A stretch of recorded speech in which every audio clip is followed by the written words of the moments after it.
વડાપ્રધાન મોદીને રાષ્ટ્રપતિ સુબિયાન્ટો દ્વારા ઇન્ડોનેશિયાના સર્વોચ્ચ નાગરિક સન્માન બિન્તાંગ આદિપૂર્ણથી નવાજવામાં આવ્યા. કેરળમ ખાતે વાયનાડ ટનલ પ્રોજેક્ટ સાઇટ પર ભારે ભૂસ્ખલન, 5 લોકોના મોત, અનેક લોકો ફસાયા હોવાની આશંકા.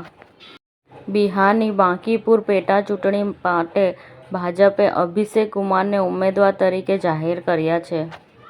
આઈઆઈએમ બેંગ્લોર ઇન્ડોનેશિયામાં કેમ્પસ ખોલશે, જે વિદેશી કેમ્પસ ધરાવતું બીજું આઈઆઈએમ બનશે. અંશુલા કપૂર શ્રીમતી ઠક્કર બની, રોહન ઠક્કર સાથે 7 પ્રતિજ્ઞાઓ લીધી. બોની કપૂરની પુત્રી દુલ્હનના લુકમાં ચમકી. ફ્લિપકાર્ટની ગોલ્ડ સેલ તેની 3જી આવૃત્તિ સાથે પરત આવી. સમગ્ર ભારતમાં ખરીદદારો માટે લાવ્યું ગોલ્ડ સ્તરની ડીલ્સ, બ્રાન્ડ્સ અને ઓફર્સ. આઈઆઈટી મદ્રાસના ભૂતપૂર્વ વિદ્યાર્થી, ડીપ ટેક સ્ટાર્ટઅપ બ્લગર્સ એઆઈએ વૈશ્વિક સ્તરે પહોંચવા માટે $2.2 મિલિયન એકઠા કર્યા.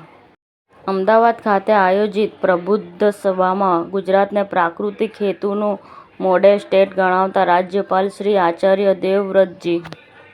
149મી ભગવાન જગન્નાથજી રથયાત્રાની તૈયારીઓને લઈને અમદાવાદ મ્યુનિસિપલ કોર્પોરેશન દાણાપીઠ ખાતે મેયર શ્રી હિતેશભાઈ બારોટની અધ્યક્ષતામાં શહેર એકતા સમિતિની બેઠક યોજાઈ.